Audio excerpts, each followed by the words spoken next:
और बात अब बिहार की कर लेते हैं, क्योंकि बीपीएससी एग्जाम पर सियासी संग्राम अब चरम पर है। बिहार में आज 22 केंद्रों पर दोबारा हो रही बीपीएससी परीक्षा। छात्रों के हंगामे को देखते हुए सुरक्षा के पुख्ता इंतजाम। परीक्षा केंद्रों पर भारी पुलिस बल तैनात और गांधी मैदान में प्रशांत किशोर के अनशन का तीसरा दिन।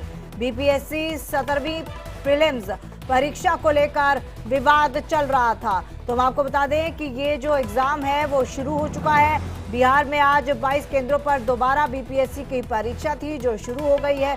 छात्रों के हंगामे को देखते हुए सुरक्षा के वहां पर काफी पुख्ता इंतजाम कर दिए गए हैं, ताकि किसी तरह का कोई विरोध, किसी तरह की कोई अप्रिय घटना या फिर छुटपुट घटना ना हो, उसको लेकर तमाम इंतजाम किए गए हैं। सुरक्षा के मद्देनजर परीक्षा केंद्रों पर भारी पुलिस बल तैनात किया गया है। गांधी मैदान में प्रशांत किशोर के अनशन का भी तीसरा दिन है। तो बीपीएससी 17वीं प्रीलिम्स परीक्षा को लेकर विवाद चल रहा है। देखिए, ये फेयर तो है नहीं किसी भी तरीके से, बट वही है कि गवर्नमेंट कोई डिसीजन नहीं ले पा रही है। मतलब उनको एक्चुअली में ना स्टूडेंट्स की ना लाइफ को लेकर के वो बिल्कुल भी सीरियस नहीं है। क्योंकि अगर मान लीजिए अगर री एग्ज़ाम करवाते भी है ना, तो जितने बच्चे अगर फिर से फॉर्म भरवा ले, वो फिर से फॉर्म भरवा ले। बच्चे जो फॉर्म के जो पैसे जो पे करते हैं उससे ही सारा एग्ज़ाम हो जाएगा। तो उनको पता है कि अगर स्टूडेंट्स सेटिस्फाइड नहीं है तो उन्हें ऑफ कोर्स ये री एग्ज़ाम करवाना चाहिए, बिल्कुल करवाना चाहिए। तो ये पॉलिटिक्स ही है, ये सारा कुछ जो आप देख रहे हैं, जितने भी राजनेता इन्वॉल्व हो रहे हैं इन सब में, तो ये पॉलिटिक्स ही है और कुछ नहीं। यहाँ पर स्टूडेंट्स को किसी की परी नहीं हुई है कि वो क्या क्या फेस कर रहे हैं। मैं दिल्ली में रहती हूँ, पिछली बार भी मैं दिल्ली से ही आई थी। कितनी परेशानी होती है, हमें सीट्स नहीं मिलती है और ऐसे खड़े होकर के आना, आप देख लो कि कितना हमें ट्रैवल करना होता है ना। देखिए, हमारा परम कर्तव्य माननीय मुख्यमंत्री जी के निर्देश हैं, जनता से संवाद होना चाहिए, संवेदनशीलता से और पारदर्शिता से सबको कॉन्फिडेंस में लेकर के ही हमें सभी निर्णय लेने हैं। उन्हीं के निर्देशानुसार आज हम कानून व्यवस्था को बनाए रखते हुए लोगों के बीच में आए और हमेशा आते हैं, आगे भी आएंगे। उनके साथ संवाद करके उनको एक एक चीज बता करके ही हम आगे बढ़ेंगे। हमारी बात हमने रखी, उन्होंने अपने सारे बिंदु रखे। जो वैज्ञानिक बिंदु है उसको वैज्ञानिक बताएंगे, जो प्रशासनिक बिंदु है मैंने बताए और उन्होंने इस बात को समझा, माना। ये हमारे लिए बड़ी खुशी की बात है। अभी भी बहुत सी ऐसी जगह जहां लोग बैठे हुए हैं। मेरा सभी से आग्रह है, सभी को मेरा संदेश है, आप निश्चिंत रहिए। तो हम आपको बता दें कि छात्रों के हंगामे को देखते हुए सुरक्षा के इंतजाम पुख्ता किए गए हैं। पटना के 22 परीक्षा केंद्रों पर बीपीएससी री एग्जाम हो रहा है और हम आपको बता दें कि इससे पहले 13 दिसंबर 2024 को बीपीएससी की पीटी परीक्षा आयोजित की गई थी, लेकिन इस परीक्षा के दौरान पटना के बापू परीक्षा परिसर में गड़बड़ी पाई गई थी, जिसके बाद इस सेंटर के परीक्षा को आयोग ने रद्द कर दिया था। आयोग एक ही परीक्षा के लिए 2 बार परीक्षा कैसे ले सकता है, ये भी इस परीक्षा से जुड़ा बड़ा सवाल है। और सवाल ये भी है कि अब मेरिट लिस्ट कैसे बनेगी। अभ्यर्थियों के साथ जिस न्याय की बात हो रही है वो न्याय आखिर होगा कैसे। आयोग एक ही परीक्षा के लिए 2 बार परीक्षा कैसे ले सकता है, ये तमाम सवाल है जो अभिभावकों के जहन में भी है, साथ ही साथ उन स्टूडेंट्स के जहन में भी है जो अपना वक्त निकाल कर दूर दूर से, जैसे कि हम एक छात्रा को सुन भी रहे थे, दिल्ली से वो आई है एग्जाम देने। तो छात्रों का ये भी कहना है कि क्या ये एक सिर्फ फॉर्मेलिटी है। आयुषी हमारे साथ जुड़ चुकी हैं इस वक्त लाइव सहयोगी हमारे साथ इसी खबर पर ज्यादा जानकारी के लिए। आयुषी, री एग्जाम तो हो रहा है, लेकिन कई छात्रों का ये भी कहना है कि फॉर्मेलिटी है, मेरिट लिस्ट तो पहले ही बन चुकी होगी। जी बिल्कुल, इस परीक्षा को लेकर पिछले कई दिनों से बिहार और पटना की सड़कों पे हम देख रहे हैं छात्र किस तरीके से अपनी मांग रख रहे हैं री एग्जाम करवाने का। लेकिन बीपीएससी की तरफ से जो कहा गया था कि हम कुछ ही सेंटर्स का री एग्जाम करवाएंगे और आज उन्हीं सेंटर्स के विद्यार्थी जो है री एग्जाम दे रहे हैं। आपको बता दें 22 केंद्र बनाए गए हैं और उन 22 केंद्रों के बाहर कड़ी सुरक्षा बढ़ाई गई है, ताकि जिस तरीके से जो तमाम बीपीएससी छात्र जो सड़कों पे हैं, जो री एग्जाम की मांग कर रहे हैं, वो अब कहीं सेंटर पर न पहुंच जाए। और आपको बता दें कि जो तमाम छात्र हैं बीपीएससी के, उन्होंने ये आह्वान किया है कि वो काली पट्टी पहनकर आज उन तमाम केंद्रों के बाहर प्रदर्शन करने जाएंगे। तो बिल्कुल प्रशासन और छात्रों के बीच में ये जो लगातार जो जंग छिड़ी हुई है वो साफ नजर आ रही है। लेकिन अगर इस परीक्षा के मायने की बात कर ले तो 13 दिसंबर को बीपीएससी की पीटी परीक्षा होनी थी और इस परीक्षा में पेपर लीक का मामला सामने आया कुछ केंद्रों पे, जिसके बाद बीपीएससी द्वारा इसको स्वीकारा गया और बीपीएससी ने कहा कि इन केंद्रों पे हम दोबारा से परीक्षा करवाएंगे।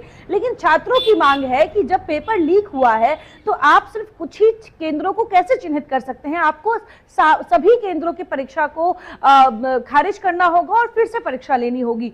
तो यही मांग लगातार छात्र कर रहे हैं और इन्हीं मांगों के बीच में आज बिहार लोक सेवा आयोग की तरफ से जो पीटी परीक्षा है, 17वीं पीटी परीक्षा है, उसका आयोजन किया गया है। 22 केंद्र बनाए गए हैं और कई ऐसे जो छात्र हैं जो लगातार कई कह ले या सभी छात्र कह ले जो बीपीएससी के हैं वो सड़कों पे पिछले 13 से 15 दिनों से हैं। कई पॉलिटिकल पार्टीज अब देखा जाए तो राजनीतिक मुद्दा बनाने में लगी हुई है। लेकिन इन तमाम चीजों के बीच में आज ये परीक्षा होनी है 9:30 बजे से लेके 11 बजे तक इन परीक्षा केंद्रों पर एंट्री छात्रों की रहेगी। 11 बजे के बाद एंट्री बंद हो जाएगी और 12 से 2 परीक्षा का समय है, यानी कि सिर्फ एक पाली में ये परीक्षा होगी 22 केंद्रों पर। 12 से 2 का समय फिक्स किया गया है। लेकिन ये परीक्षा कैसे होगी? क्या इन परीक्षा जो अभ्यर्थी अंदर परीक्षा दे रहे होंगे और जो बाहर सड़कों पे खड़े होंगे इस उम्मीद में कि उनको भी ये हक मिलना चाहिए था, वो भी इसी की मांग कर रहे थे, वो भी यही चाहते थे जो सिर्फ कुछ छात्रों को मिल रहा है वो मौका, और बाकी छात्र जो है कई दिनों से पुलिस से लाठियां खा रहे हैं, सड़कों पे हैं, वाटर कैनन का सामना कर रहे हैं, लेकिन उन्हें उनका ये अधिकार नहीं मिल पाया। बिल्कुल आयुषी, और ये तस्वीरें जो है ना काफ़ी ज़्यादा कह सकते हैं कि बहुत भयावह लगती हैं कि छात्र जो हैं इस तरह से सड़कों पर उतर आए हैं, इस तरह से लाठी डंडे खा रहे हैं। और लाठी डंडे खा क्यों रहे हैं? क्योंकि उनको अपना हक चाहिए। जिन परीक्षाओं को लेकर अनियमितता पाई गई और जो मॉडल टेस्ट पेपर जो थे वो कई कोचिंग सेंटर्स के मॉडल पेपर के साथ मैच हो रहे थे, उस चीज़ को लेकर वो लोग मांग रख रहे थे, उस चीज़ को लेकर वो लोग आक्रोशित थे। लेकिन इस पूरे मुद्दे पर सवाल ये है कि कब तक पेपर लीक, चीटिंग, इन तमाम मुद्दों को लेकर, खासतौर पर अगर मैं बिहार की बात करूं तो ये कुछ राज्य ऐसे हैं जो इन तमाम मुद्दों को लेकर काफी समय पहले से इन पर विवाद होते आए हैं। कब तक ये जो पूरा विवाद है, कब तक ऐसा ही चलता रहेगा? ये सिलसिला कब थमेगा? देखिए, ये जो सवाल आपने पूछा है ये सवाल बिहार के उन लाखों छात्रों का भी है जो लगातार सरकार से ये पूछ रही है कि आखिर ये पेपर लीक का सिलसिला कब तक चलेगा, आखिर कब बिहार वो राज्य बन पाएगा जहां पे जो छात्र है वो निश्चिंत होकर अपनी तैयारी के साथ सेंटर पे जाए और परीक्षा अपनी तैयारी के अनुसार देकर आए, ना कि धांधली के चक्कर में कई छात्रों का जो भविष्य है वो खराब हो जाए। लेकिन ऐसे में अगर बिहार सरकार की बात कर ले, क्योंकि नीतीश सरकार लंबे समय से सुशासन बाबू के नाम से जाने जाते हैं, तो सुशासन बाबू की लाठियां जो हैं वो उन छात्रों को पीटती जरूर नजर आ रही है, लेकिन सुशासन बाबू के कोई भी अधिकारी अब तक उन छात्रों की समस्याओं को समझने और उसके निदान निकालने में अभी तक उनकी कवायद नहीं दिख रही है। और ये एक नाराजगी छात्रों में पिछले लंबे समय से है, चाहे वो बीपीएससी की परीक्षा हो, चाहे वो रेलवे की परीक्षा हो, चाहे वो किसी भी स्तर की सरकारी परीक्षा हो।